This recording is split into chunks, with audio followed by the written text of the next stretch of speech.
Kurt Russell. Okay, I'd like to call to order the regular scheduled meeting of the Echo Park District. It's October 14th, 2021. Can we have a roll call, please? President Cook, Here? Commissioner Carlson, Here. Commissioner Wall, Here. Commissioner O'Malley, Here. and Commissioner Bianchi absent. Okay, first item is approval of the regular minutes for September 30th, 2021. All in favor of approving the minutes, say aye. Aye. Show 4-0 on that.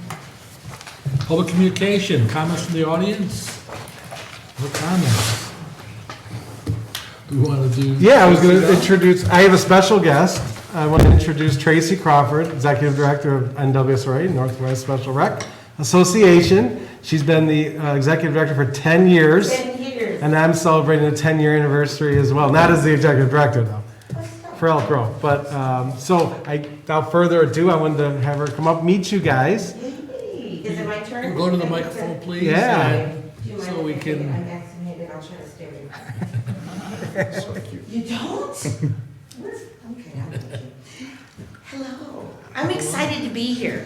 When I talked with Ben, he was like, the last time NWSRA was here was when Kevin, one of my mentors, was here years and years ago. And so I'm excited. I'm excited to be here. So you got a lot of good stuff. And I saw you looking at the paper. There's going to be some people mad in the office. I didn't check the printer before I did this.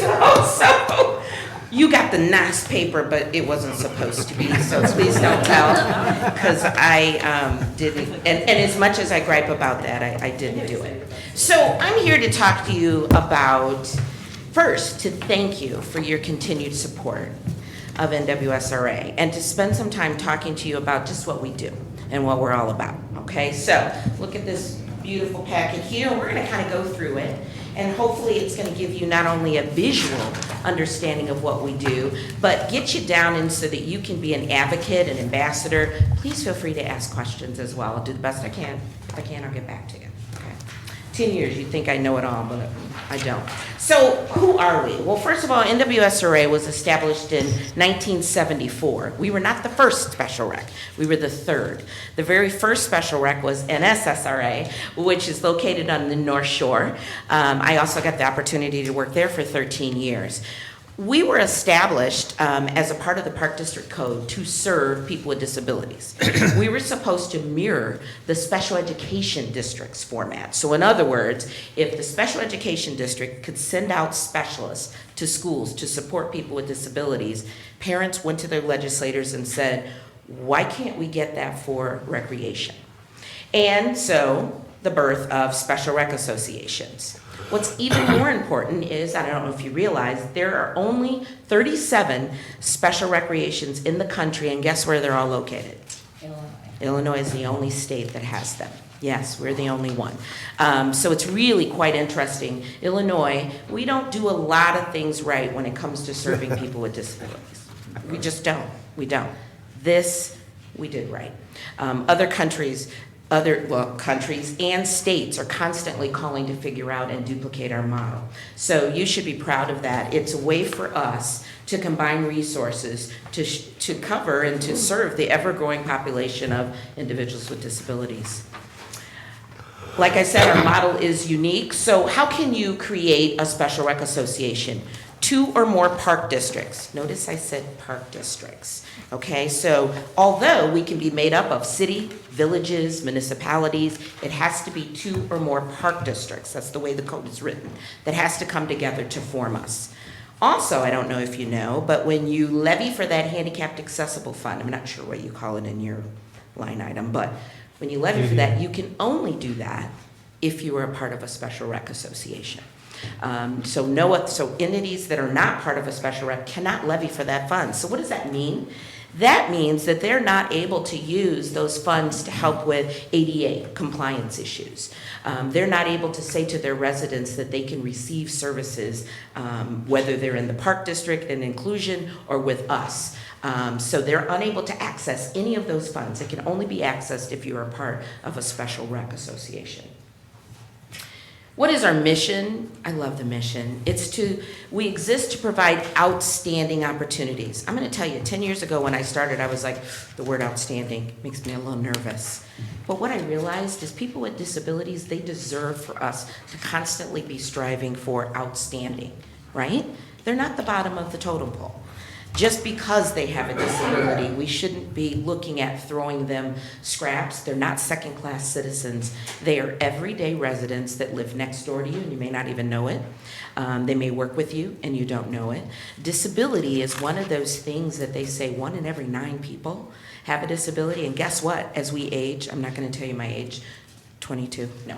As we age, the likelihood increases that we will acquire a disability. So it's important that these services are here. At some point in our lifespan, we will either meet someone who has a disability, someone in our family will have a disability, or we will have a disability. So a little bit about our services. What's our vision? To be a leading force, I love that, okay? To be a leading force in creating greater options. Kevin Kinderkin stood by that, and if you knew Kevin, he was an innovator. He really was. He believed that no one with a disability should not have access to recreation, right? It's a part of who we are. You mentioned working out. Could you imagine if you couldn't do that because you couldn't get there or you didn't have access to it? Once you got there, you couldn't get in. Once you got in, you couldn't use the equipment. Once you use the equipment, you could only use it if you had assistance, so all of your independence is taken away. Think about your homes. If you were to acquire a disability right now, by a show of hands, how many people could independently function in your home the way it is right now? Raise your hand. This is what I'm talking about. Let's go back to the point that 1 in every 9, that's kind of scary, isn't it? And so that's why we all work as a team, to make sure that accessibility, no matter what stage in your life, who you know, your friends, your family, always have access to what brings us joy. Right? Recreation. I can't say it's working out, but I do love soul cycling. I will tell you that. So that would hurt my feelings if I couldn't do, or Zumba. I like Zumba too. Okay, so a little bit about who we are. So we're in the 4th year of our strategic plan. Okay, we're finishing up our strategic plan. And I had the wonderful opportunity to work with the board. We created it ourselves, so I'm really proud of that strategic plan. It ended this year, so along came COVID, and this has been so much fun, trying to create another strategic plan in the midst of COVID. And you just talked about how positive the residents are. So it's been fun polling them and getting their feedback and their opinions. But at the same time, it has given me a lot of insight to what part of our services during COVID that they really liked. We had to think outside of the box, and I'm going to talk to you a little bit about that. So the year of the pandemic, that was 2020, right, for all of us. So I want to talk to you about what that looked like when you're serving people with disabilities. I absolutely love this photo. Okay, so they don't wear it below their nose, they just try to eat through the mask. That's what our participants do. So that's been fun too. So NWS services, a lot of what you provided, but I'm proud to say that we were the first out of the box to go virtual. I'll never forget that day when Governor Pritzker said, you know, you're shutting down. My mind couldn't even wrap around what did that mean. What do you mean shut down? We're going to be at home. What? My therapist, and that's who they are. NWSRA hires what are called recreational therapists. They go to school for that, 4-year college, they get a degree, and then they sit for their certification exam. What does that mean? That means their background is working with, planning for, in the recreational or leisure sense, people with disabilities. So I'm proud to say that out of our 46 staff, 35 are all hands-on. Although during COVID, I had to be hands-on too. It was scary. It was really scary. It's been a long time. We designed web-based programming and an activity center that had people from all over the world that were accessing during COVID. It is, if you go to our website, I am so proud of the work that my therapist did. We went to do an assessments online virtually. Now, fun story. So one of my therapists was doing an online assessment. So picture, the big screen and you're zooming and the young man was there and he just, and so the assessment is to make sure that they can wear the mask and keep it on for X amount of time. And so what we do is we have them do different things. Can they take cues? So the therapist is going through and I happen to be sitting there just kind of monitoring the process. And at the end of the whole process, she said, "John, you did a great job. I'm so proud of you. You were able to keep the mask on. I'm so proud of you." And John stood up and he was completely naked from the waist down. And we said, "But there's other things we need to work on." So, it's been fun. It's been fun. COVID was a huge adjustment for our participants. It's invisible. They don't understand it. Many of them, they live by their schedule. So imagine, just like imagine what we went through when we were in the shutdown. Imagine being someone with a disability that does not have the cognitive ability to understand this COVID. What is it? All I know is I'm in the house and I can no longer access services. We couldn't let that happen. So that meant, although we weren't able to do face-to-face, my staff all went virtual.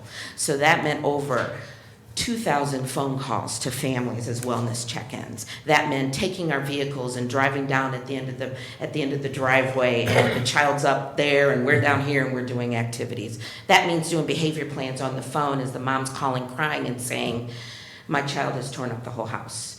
We need help. We can't do this day to day. We need help." And so it was all of those things that my team did, and I'm so very proud of them. So that's we kind of talk about and outline some of the specifics. This picture I absolutely love. There's some of them. I think you guys did those too. Those were the activity boxes. So let's talk about the families that, they didn't have access to some of the stuff that we needed. And some of our kids need those fidget toys and they need sensory things. So my team put together boxes and the families would come by. We were dropping them off, but the families wanted to come by in a caravan, and then we'd bring them out with our masks to the car. And that was an opportunity for them to see the therapist. So it was a lot of fun for both of us. So we did some of that as well. As we go on, the pandemic taught us a lot about how we can think out of the box for programming, but also during that time, like all of you, we had a freeze for staff. It was hard. Our staff come fresh out of school. They do their internship, which is about 16 weeks, and then we hire them. So picture this. They're all of 22 years old, and they're starting out their first time, and it's the midst of COVID. I don't know about you, but my mother would have said, "Pack your stuff and come home." That's it.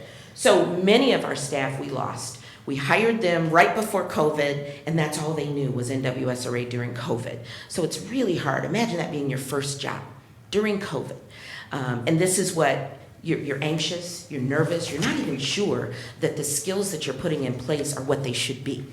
You don't have anybody else to model because you're doing it from your home by yourself. So we did lose a lot of staff. Ben got a chance to meet at our last board meeting, 15 staff. So we have 45, we just had to hire 15, we've got 5 more, so almost 20 of our staff we've had to replace. So we've been frozen since May of 2020, and I just hired all of our staff back 2022, or August of 2021. So I'm proud to say we didn't slow down on services, and that meant everybody had gym shoes on. So let's talk about what that means. Our staff, all the way up to superintendents, were running the programs, including myself. When there was inclusion, if we needed a hole, that was one of us coming out. We let go of all of our part-time staff and only our full-time staff. So as the numbers dwindled, I won't lie, I was a little nervous. I was calling Ben going, "Oh my heavens, I don't know if we can hang on." But we did, thank goodness, and we were able to replace them with some outstanding people. I'm so excited. Our numbers are slowly creeping up. So we're getting there. Camp, we did camp in the summer, and I have a page in here that talks about what Camp 2020 looked like. Remember that? That's when we had the pods. And so thank goodness, one of the things that the board had foresight, we needed space, okay? NWSRA covers 17 communities. I'm proud of that, but there's some nights when I go home and I go, oh my goodness, we cover 17 communities. Where it was wonderful is our communities came together almost 8 years ago. And every board meeting I was asking for space. Well, you guys are growing too. So that was the space we were asking for. Finally, I started asking a little different. I said, don't you got a closet, a hallway, something that you're not using? We'll turn that into space. Guess what? Rolling Meadows was the first. They said, well, we do have this wing that's, you know, so-and-so's moving out, and I was like, I'll take it. I didn't even see it, I'll take it. And slowly, we began to plot out 6 regions within our 17 footprint that we could have programming space. And that is what kept us afloat during COVID. We were able to have programs and services within that space. Because remember, you couldn't get in the schools.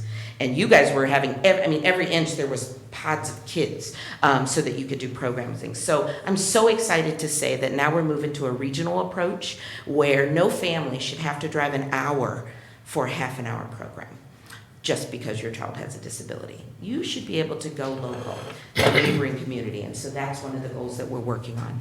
We have a fleet of 24 vehicles.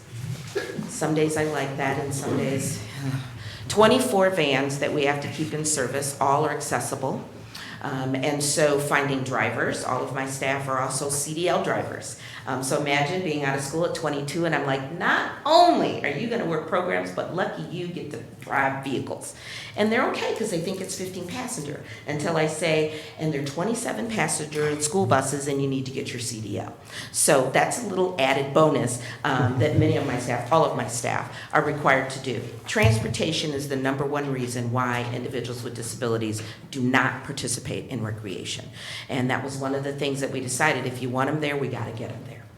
Okay, so that kind of gives you, I'm not gonna go through all that. What are we looking for as far as the future? Well, we have a new strategic plan. And I mentioned before that one of our main focuses is going to be that regional programming. How do I get programming so that it is equitable across the 6 communities? So that someone in Elk Grove can either go to Rolling Meadows, they can go to Hanover Park, wherever their site is, but they're not having to drive all the way to Buffalo Grove or wherever to get programs and services. We're also working on senior programming. Senior programming is difficult. When I was in the field almost 30 years ago, individuals with disabilities weren't living into their 60s and 70s. So I'll be honest with you, there was no senior programming model. Okay, you saw the cuties with Down syndrome and they were young, and then teens, and then they went somewhere.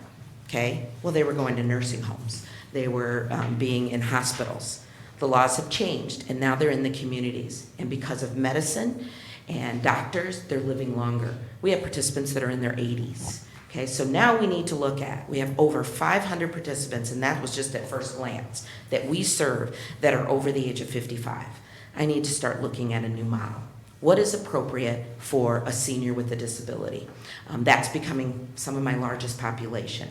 The other area is autism. As you know, that continues to grow. And autism is baffling because it is a myriad of needs with autism, but that's growing. Behaviors, mental illness.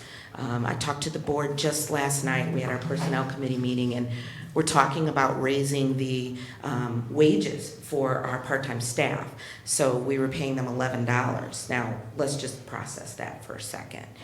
I'm paying someone $11 to deal with the behaviors, and I'm not being funny, but there's a good chance you're gonna be bit, licked, or kicked in that program, okay? It's not working. Not when McDonald's down the street is paying $16.50 to just open the door and do the fries. So we really had to start looking at paying for quality staff to keep people safe. It's a safety issue now. With inclusion, the families that need your services, your after-school programs, your preschool programs, it's 2-parent households that are getting back to work. They need the income and they need their child somewhere. And oh, by the way, their child happens to have a disability. They need qualified people to come in, work with your team to make sure that everyone's safe. So that's what we do. That's what we do at NWSRA. It also talks about our foundation. I'm really proud of that. Kevin was the first director to establish a foundation. Our foundation gives us anywhere from $250,000 to $330,000 a year annually. We do 8 fundraisers a year.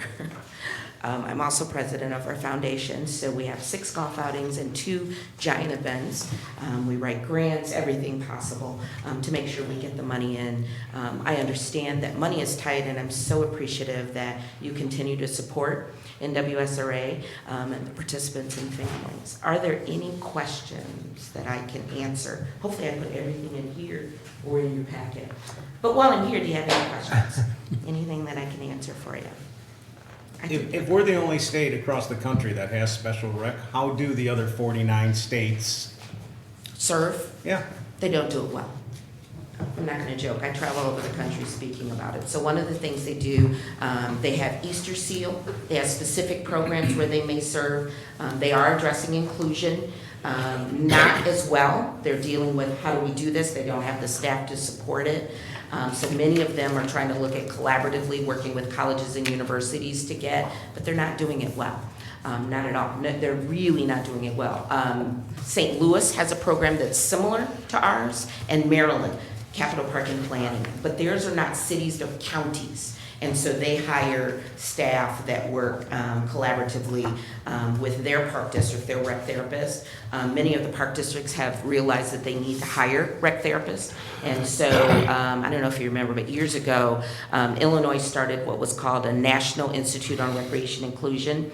And I got a chance to run that conference. It ran for 10 years. So I can speak from experience that across the country, they're beginning to do what we've done, 50 years ago? And guess what they're doing now? They're hiring rec therapists to run those programs. That's how they're serving them. How would a normal citizen know that 37 units in the state of Illinois is enough or not enough then? Because the normal person's not gonna know that. You know, in my mind, there's too Right. many taxing bodies in Right. the state of Illinois between Right. mosquito abatement and townships, so. Right. How would I know that 37 is the right amount, or should there be 66, or should there be 17? So how do you determine what's the right amount to service the population of the state of Illinois? Well, thank goodness I don't have that charge, but if you were to ask me as Tracy Michelle, That's what I'm doing. I would say that we need to have enough where every single city, village, or park district is a part of a special rec, and that isn't happening. So that means where that isn't happening, they're not getting services. ADA's been around for 50 years, it's time. I don't know what we're waiting for, but it's time. But I will tell you this, and I've definitely seen it during COVID. During times of crisis, the first populations that we look to take the money from, guess, which two? People with disabilities and seniors. They're the first two that we go, yeah, take the money from them so everyone else can serve. So I don't know what those communities are doing that aren't a part of it. Is it enough? No. But all of the lab directors, all the special recreation directors meet monthly. And about 5 years ago, we put together a program to help those communities that are not part of special recs, help them to learn about what a special rec is and go about how to get a special rec. That, when I started, there were 30, so 7 have joined since then. So I'm proud of that as well. In time. A lot are collaborating with each other. We truly are a model, and we've helped. You can ask any other SRA director. We're contacted all the time by people all over the world asking about our model and that. So like I said, I'm really, really proud of it because it's been a way. A lot of those that have taken on those costs themselves, they've seen those costs drive up. Because they're trying to serve their community, and then, oh my gosh, the people from this community are coming over. Like you were talking about resident, non-residents. Imagine if you lived in the community that didn't have the services. What are you gonna do? You're gonna go to the community that does. So suddenly that one person you hired isn't enough. See what I'm saying? And so now they're like, my goodness, now I'm serving. And so they're asking and looking at our model. And they've come up with some creative ways. It's not quite ours, but they've come up with creative ways to service people with disabilities. Does that kind of answer it? Yeah. Don't get me on, take that off the recording. I don't want them to come and say, Too late. Tracy Too late. said. It's No, live. I would say it. Talk to our legislators all the time. And we're constantly saying, this is what needs to be done. So at least we can provide those services. The teams we've built with your staff are incredible. It's more than just serving people with disabilities. It's the trainings that we can offer. It's when we walk into an after-school program and they're jumping all over and there's hyper kids, and that's what my staff deal with. We're walking in and putting together behavior plans. We're helping you with accessibility issues. That's what I went to school for. Love it if you can't tell. So it's a great mesh. I think of us as a branch of you. I don't think of us, we are a branch. We wouldn't exist without you. We are here for you. So it's whatever your residents need. If I can't do it right away, I want to work with you to figure out how we can. So that's our job. So I'm happy to be here at any time. I'd love to have you come out and do some touring and meet some of those participants. You've got some great families living here in Elk Grove, vocal families living here in Elk Grove. I know we do a lot of, in our budgets, we have different things for accessibility, and we're being more sensitive to making sure we're inclusive. Can you talk a little bit about is there coordination amongst the different park districts on things that you recommend that, how we could help your organization service, whether it be, I'm just thinking like when we do a park. Oh, you yeah, know, yeah. Or, capital items that were, things that were locations where you would wanna go, to have an event, where maybe nobody's communicating what your needs are, that we could maybe incorporate in a renovated park or in a project that we're doing. That Your staff are that would also incredible. help service. The people that, The they're- people well, that the serve. people that, so here's what we do. And other park districts are jealous of this. I'm really glad that we did it. But we have a database that has all 17 of our partner agents in every single project that you have done since the handicapped accessible. So what, I don't even know how many years that is, but it's tons, okay? So by a click of a button, if you said, I want to see accessible playground ideas, Right. okay? And Ben calls me, I can click and go, here they are, what you looking for? So I keep that database, I do that. My staff also have worked side by side with your team. So when you're out walking the land and going, what do you think? We're going, well, here's what this needs to be, this, you know, that kind of stuff. We help with transition plans, you include the ADA transition plans that you do. We look over those.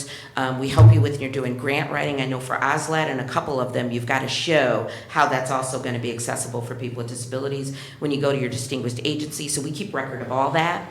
All of us meet, all the park districts, all of our footprint, so all 17 of NWSRA parks superintendents meet, and we meet with them and we talk about what the needs are. So I can't wait till the census data gets out, because I can say, hey, according to the census data, we're seeing a growth of blah, blah, blah, blah, blah, blah, blah, blah, blah. And then your staff take that back and you can include that in your your capital plans and that. So that's the part of my job I absolutely love, when we can look at the whole community and really, so that's what's fun, is when someone comes into this footprint, I'm not just talking about Rolling Meadows, I'm like, well, you know, down the street, they've got this and it's accessible. Did you know this? Did you know this? And that's what's been really, really neat. So all of the SRA directors do that with their communities, and we work as a team.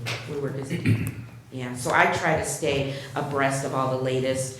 We're getting ready to have a training in the fall to talk about updates on the ADA transition stuff and ADA stuff, so that your staff are aware. That's part of the job. I want to make sure that you're able to do the best job that you can. So I try to get you that information.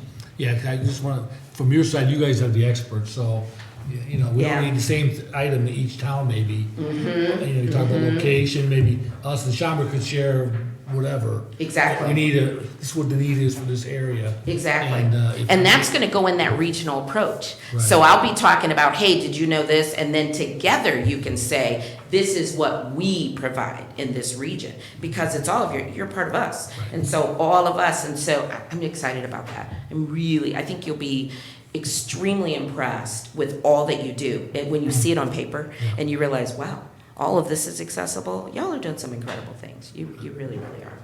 Yeah, we work with your teams all the time. Thank you. Any other questions or thoughts? You and your group are angels. My daughter's into that as well, and I don't know how anybody can do it. I'm not built for it, and I've seen it.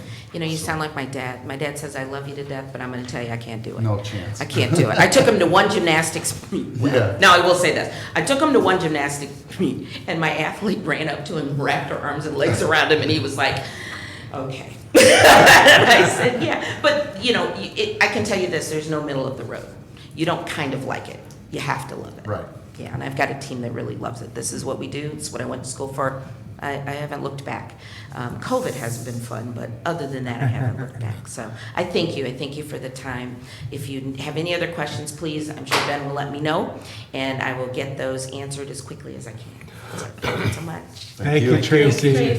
I'm going to sneak out. Yes. Tell me you didn't care. Thank you. I can run Okay, that. any other comments from the audience? I'm ready to go. Yeah. Okay, She's correspondence, so much, Commissioners, any correspondence? Excuse me. Okay. Recommendations for approval. First item, approval of the purchase of a Foley 653 AccuMaster Reel Grinder with boom and electric hoist from Reindeers of Mundaline in the amount of $46,140. So moved. Second. Okay, any questions, discussion? Roll call? Commissioner Carlson? Yes. Commissioner Wall? Yes. Commissioner O'Malley? Yes? President Cook? Yes. Next is approval of a 3-year agreement with Lauterbach and Amen for the audit services in the amount of $21,500 for the year ending December 31st, 2021, $22,000 for the year ending December 31st, 2022, and $22,500 for the year ending December 31st, 2023. So moved. Second. Okay, got a motion and a second, any discussion? The only discussion I'll have is the same thing I ask every time we do this. Is there any that we need to switch this up? That we've had them quite, how long have we had them? I was just looking at it, I didn't include that in my memo, so I apologize. I do not know off the top of my head. I want to say it's Probably at least about last 10 15, years. at least 10 years. Yes. And we do switch up our auditors that are on our case. They usually rotates at least every 3 years. I'm very happy with them in the service. We've gotten the GFOA Certificate of Financial or Award for Financial Excellence every year with them. They offer a lot of trainings. One of the other main benefits is the time of the year. We are their first audit, and that's huge, especially with the financial software that we have to use. We have to roll that over and for our next fiscal year, and we're their first audit, so that's a huge benefit as well.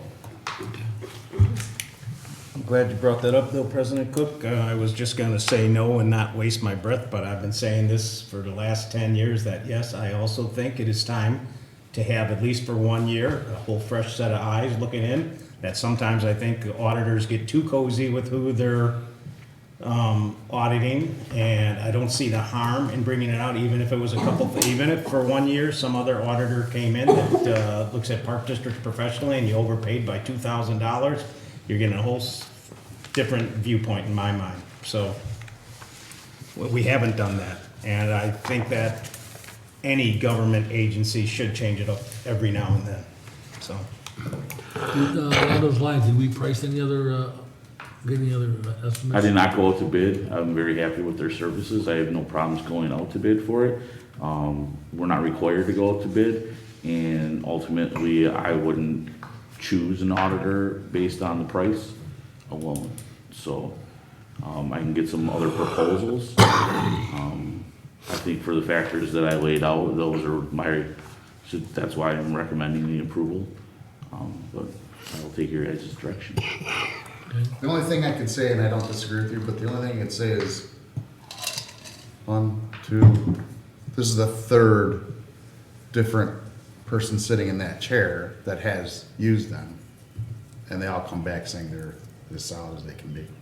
Oh, I'm not saying, Ron Amon himself has been given the presentation, so I'm not saying that we're getting a disservice by using them. What I am saying is that looking at other, problems that have arisen from relationships between the Enrons and auditors and other park districts and auditors and IMRF and other corporations besides park districts, that when you have the same set of eyes and the same individuals looking at the same thing, maybe the same effort isn't given, that, I think we just have a responsibility to have somebody else audit our finances besides the same group of people coming in for 10 or 15 straight years. And I just don't see the harm on anybody else having to follow professional, accountable principles while they're looking at our stuff, if staff is comfortable or not comfortable. It's not a matter of what our relationship is if we get along with them. It's that this other outfit would do the job just as well. And as a resident, I'd feel more comfortable that in a 10-year period or a 5-year period, I've had 2 different independent auditors like our park district. So that's just my viewpoint. Scotty? He makes a good point. Yeah. So do we want to have, Brad, get some quotes and then we can resubmit it. Doesn't mean we can't Well, ultimately decide to use Lauterbach and Amen. It just, I guess the question is, do we want additional quotes? well, I'll just say, that we're not basing it on the amount of money we're paying them. To Bill's point, what he's saying is he would like a different service, but, I mean, we don't have anything to say in their audit. They come in and we give them access to everything. There's no us sitting in a room while they're doing, they have their protocols they need to follow. We don't touch anything. They come in and they can pick and choose anything to pick apart. This is my experience in the last 3 years. I mean, this was Tom Busby and then Rhonda and then Tom. But again, they're independent in the fact that they tell us, give us access, leave. And they're in a room and they do their thing. They sit there for a whole week and they're looking over all of our financials and there is no communication. There's no one sitting in the room. There's questions. Brad has to come up with answers. I'm very happy with the process because it is independent and he doesn't get to do anything other than he just has to do what they say. And it is different people, they do rotate. I mean, it's the same organization, but they do rotate different people on our account. And then we're obviously with COVID and the OSSI grant they're helping us with that, so I think it makes sense to stay with them because and that's why if we want, then I can instruct Brad in 3 years, we're going with somebody else. So I would just ask the commissioners to consider that. To the other three commissioners, like I said, I've been saying it for 10 years, and it's been at least 10 years, so obviously a 3-year period went, and then we signed a 3-year contract, and we go back right to them, and just to me, great. What's the problem having another outfit be totally independent and just come in and grab all the financials and do their thing? I don't see the harm in that either, but I'd rather have two, me personally, I think I'd rather just have two. So again, it's not that something I'm gonna pound my fist like this has to be this way. I'm just telling you why I'm voting no, that's all.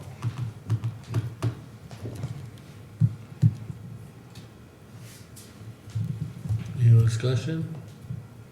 Okay, so we have a motion. Do we have a second? Yes. Motion and a second? Okay, great. Then any other discussion? One time? No? Roll call. Commissioner Carlson, Yes. Commissioner Wall, Yes. Commissioner O'Malley, No. President Cook. I'm gonna go yes. Item C, approval for request number 1 from Hacienda Landscaping Incorporated for the services and materials for J.C. Parks playground and renovation in the amount of $65,586.24. So moved as presented? Second? Any questions? Roll call? Commissioner Wall, Yes. Commissioner O'Malley, Yes. Commissioner Carlson, Yes. President Cook. Yes. How is the park going between Ben and Mark? Oh, have you guys seen it? Yeah, Well, yes, stop I've seen it, but I mean, what, I'll let Mark. by. Speaks for how itself. close are you? It's really close. We got the pour in place coming next week, hopefully Monday. Weather's been kind of funny with that. All the equipment is installed with the exception of the umbrellas, the shade structures, and the roof to the shelter. So just a matter of time. And we're doing a grand So there opening. will be a grand opening this year. Are we gonna I have don't a mean grand like a opening? grand opening ribbon cutting. He pointed right at me. The park will be open this Were year. you pointing at Scott? Wait, why are we gonna have a ribbon cut? Come on, this is. The park will be open this year. Parks. Yeah, I mean, if the board, I mean, typically I'm not don't. talking about a ribbon cutting, the park will be open. Yeah, It's not gonna be closed, okay. I think the park will be open this year. We're not even gonna do it for the golf course. Fantastic. Okay, item D, approval of the purchase of the Game Time composite play structures, swings, and independent play equipment from the Cunningham Recreation through US Communities for the purchase of the Phase 2 Ridge Playground equipment, amount of $80,484.80. Again, so moved as presented. Second? Any questions? Roll call, please. Commissioner O'Malley, Yes. Commissioner Carlson, Yes. Commissioner Wells, Yes. President Cook. Yes. And lastly, item E, approval of pay request number 14 from Fred Quinn Corporation for construction management services for Fox Run Golf Links Clubhouse and maintenance facility project, in the amount of $544,962. So moved. Second. Okay, motion is second, discussion or questions? No? Roll call, please. Commissioner Carlson, Yes. Commissioner Wells, Yes. Commissioner O'Malley, Yes. President Cook. Yes. Okay, item for information, leisure services, Tiffany. So, in the month of September, the Sheila Ray Adult Center had 253 active members. Dancing with the Band is back at the pavilion, and it was reintroduced on September 2nd. We have a new dog obedience instructor. Those classes kicked off mid-September, and all 6 sessions ran with 36 total participants. On September 10th, there was a Seniors Got Talent show with 79 members in attendance. And upcoming on October 20th, the Sheila Ray Adult Center is partnering with Elk Grove High School and hosting the Senior Olympics. In aquatics, youth swimming and diving lessons enrollment to date for fall is 451 participants. This is a 9% increase from 2019. Swim team is currently at 73 participants, bringing us close to our 2019 number of 82. Aqua wellness classes are well underway, and in the month of September, we had 738 total participants that took classes. For adult and youth instruction in athletics, fall classes all kicked off in September with tumbling times at 123 enrollments, hot shots at 41, volleyball at 12, and karate at 63. The adult pickleball clinics concluded in September with 14 total participants. For adult leagues, the adult 50 and over softball had 11 teams this season, and their championship game was held on September 20th.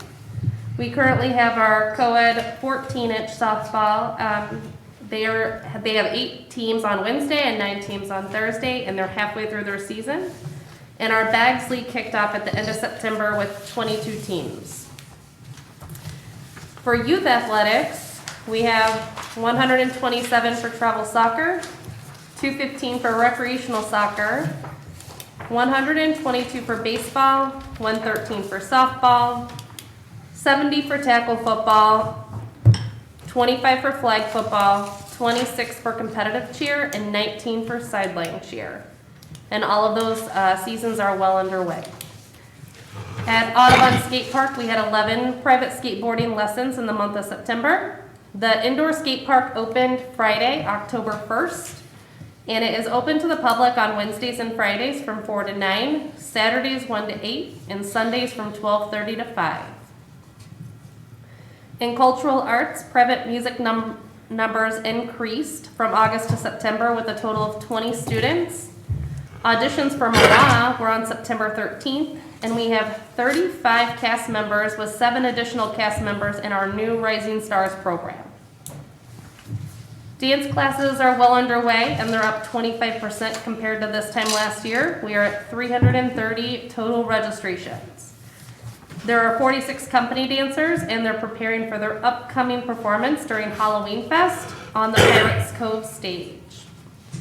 In early childhood, we have 148 registered for preschool, and we have 8 in our ACES Club program. There are still spots available for preschool and the ACES program. At the fitness center, we celebrated Yoga Month in September by running specialty yoga classes. We had 5 specialty classes with 33 total participants. In the month of September, we recognized 242 total yoga participants. And in group fitness that month, we had 838. At the museum, we hosted Archaeology Day on September 4th with 20 participants, and Pioneer Day on September 11th with 60 people in attendance. In the month of September, we had 25 total rentals for the district, not including field rentals. For our before and after school care program, we had 1,258 total utilization of the program within the month of September. Special events, we held our first annual fall carnival on September 18th with over 400 people in attendance. And then on September 24th, we brought back Camping Under the Stars at Pirates Cove with over 33 families in attendance. Upcoming events for October and November. October 15th is our H2O event. October 22nd, Halloween Fest. October 23rd, Doggy Trick or Treat. November 4th, Dancing with the Band. And November 6th, New Beginning Cake Decorating Classes. And that concludes my report. Okay, any questions for Tiffany? Parks and Planning update, Mark? Ground staff has been working really hard as we move into another season. Hort staff has done some really cool fall displays over at Pavilion. Tiffany's staff is keeping athletics busy with soccer, baseball, and football still going on. Joe and his staff are doing a great job keeping up with that. And then turf staff is still mowing and winterizing the irrigation systems. The Audubon Skate Park has gone out for bid again. We just had a pre-construction, or a pre-bid meeting this morning. We're hoping to get enough interest in there to see that project going before the end of the year. J.C. Park, as we talked about earlier, is in progress, and we're waiting for a pour in place to happen hopefully next week. And then the stream bank stabilization over at Morton Park has started. They're gonna work on the Morton Park side first.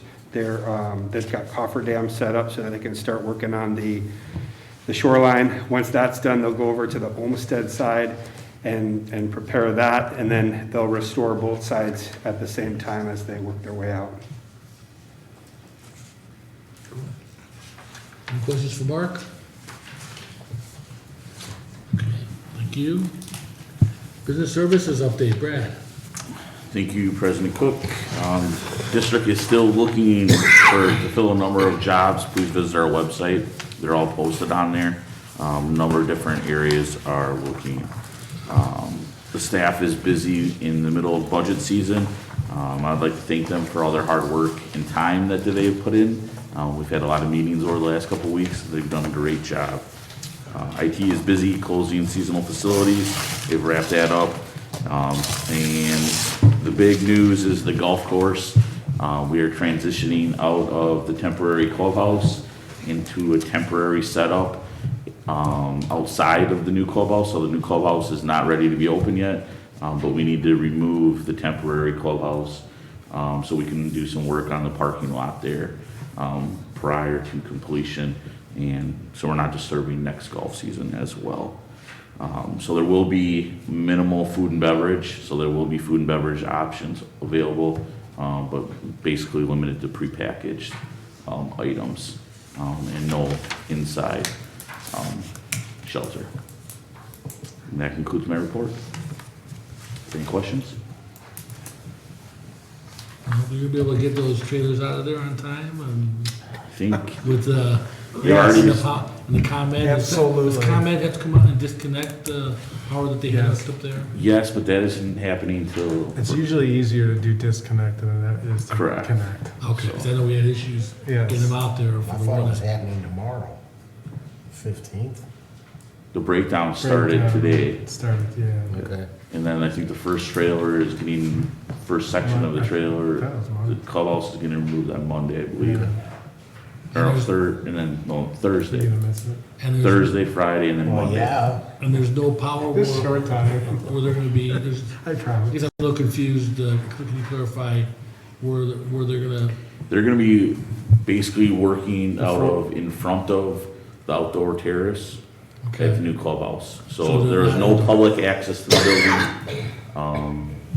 Yes, so there's basically, it's a very similar situation that we had last fall. We were basically working out of a pop-up tent. Okay. This time, staff has a roof over their head, but there's no shelter or anything for for any patrons. The carts unfortunately. will all be moved in front of the building, so it'll be real easy access. Yeah, it'll be a good teaser for all the golfers and stuff out there to see the They're new gonna be clubhouse. able They'll to- be able to get a lot closer to it. They're gonna try to get in, I'm sure. They can only look right now. Yeah, the construction fence has been moved basically up to the building, so that hopefully we won't have anyone trying to get in the building. Okay. Sounds good. Any other questions for Brad? Okay, marketing and communication update, Kelly. All right, thank you. If you have not been to the Pavilion Fitness Center in September, you are really missing out because we've been having a lot of fun up there. We've done a football-themed September event with some giveaways and promotions. So definitely, if you get a chance, stop by tomorrow or over the weekend because we are giving away koozies. So while supplies last, to cheer on your Bears or your Packers this weekend. So this is definitely put this on your schedule for this weekend to stop up there. And also going on right now, we have a mile a day promotion challenge. So we're encouraging our members and guests to walk a mile a day or swim or run. And then we'll be having giveaways at the end of October for that challenge. And so there's always something every week up at the fitness center. So if you're not a member, this is definitely the time to join because there's a lot of fun activities happening up there. We also we've got, for our seniors, we sent out the Buzz newsletter. So this handles October, November, and December. So this is packed with all of the activities for our 55 and over community that are happening at the Hattendorf Center. And we've got some trips in there and some great lunches. So definitely make sure you pick up a copy of that. And if you have not had an opportunity to join the e-blast, we actually send out 2 different e-blasts each month. We send out a general e-blast and then we send out one for fitness. So it's really important if you are joining the e-blast to make sure you check the fitness box because you can have an opportunity to receive 2 separate ones based on what your interests are for the Park District. And then lastly, we've got our winter brochure that we're currently drafting and working on right now, where we will have resident registration beginning November 20th and non-resident on November 25th. So that will be going out mid-November. And then, of course, we have our mobile app. So hopefully everybody's had a chance to download that so you can get the latest on the field conditions for the mobile app. And last but not least, I just wanted to thank Commissioner O'Malley and President Cook for helping us out with the parade, the hometown parade in September. And if you didn't see us, we were on the dance float throwing out some T-shirts and Frisbees. So that was a lot of fun that day. I think Commissioner O'Malley only knocked out 2 residents with the gifts we were throwing out. but- I counted 3, but, maybe. It was a lot of fun. So thanks for being a good sport and participating with us. Okay, any other questions for Kelly? It's me, Let's see, who is this? Oh, man, I think I'm last, right? your update, you got an I update? have a really quick one. Again, I'm going to reiterate what Brad said.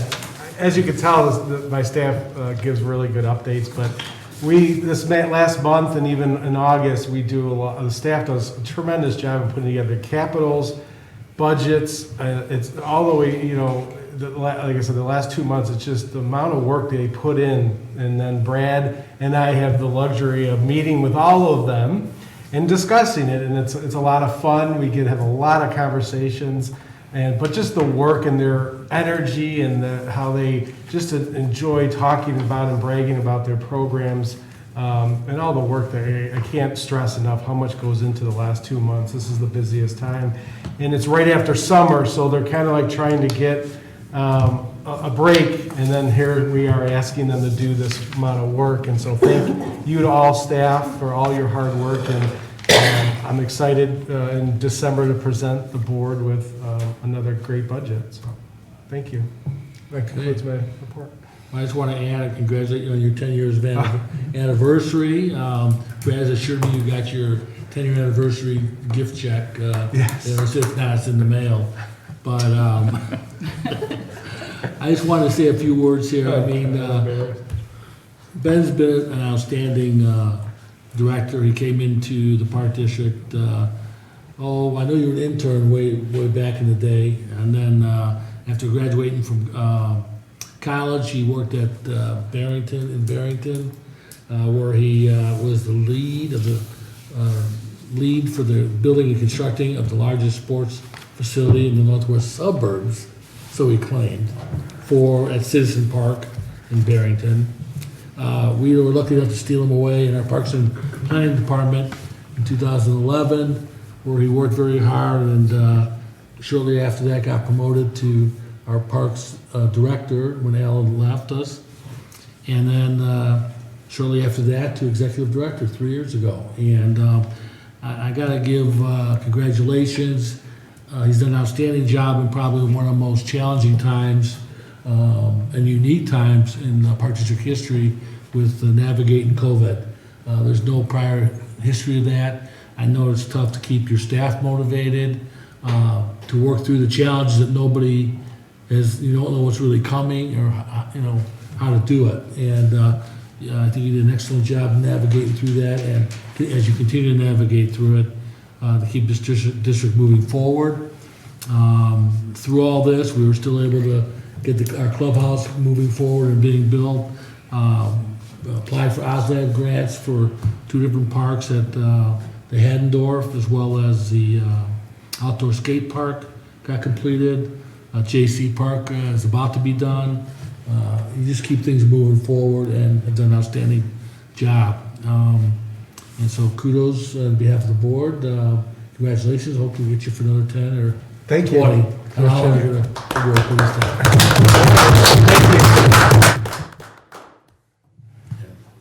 Do your best, Tom. Yeah. Thank you for the kind He's words. smiling, he's smiling. I'm a very humble person. I appreciate the very kind words. It's been a long journey, and planning's been an impossibility. As you guys heard me say this through this last couple of years because of COVID, and staff has been supportive. You guys have been supportive. I'm passionate in what I do, and you guys see that, and I will continue to be passionate in what I do, and that's to keep moving us forward. So, thank you, guys. Thank you. I don't know if the commissioners have anything else. No, just You congrats. said it pretty well. Okay, old business. We had some residents that attended our meeting 2 weeks ago, our pickleball players that had some questions, concerns, and raised some things they wanted the board and the staff to check into regarding the new pickleball courts that we have over at Rainbow Falls. I think one of the main issues was whether there was open play, what our open play rules were gonna be. Some different interpretations of what open play meant. I know to the people that came to our meeting, they wanted an open play, or some of them wanted an open play where anybody could come in and just get in line and play, whether all the courts are filled or not. So just to substitute one at a time in and out. And researching a little bit more and looking at some of the other districts as well as some of the other players. Pickleball is obviously very competitive, even though it's a fun game to play. It's still very competitive, and so you have groups of different skill levels that want to play together, and the majority don't want that straight rotation in there, especially when there's courts available for other players to play on. So we have posted the rules on the pickleball court. And basically, we took them directly from the USAPA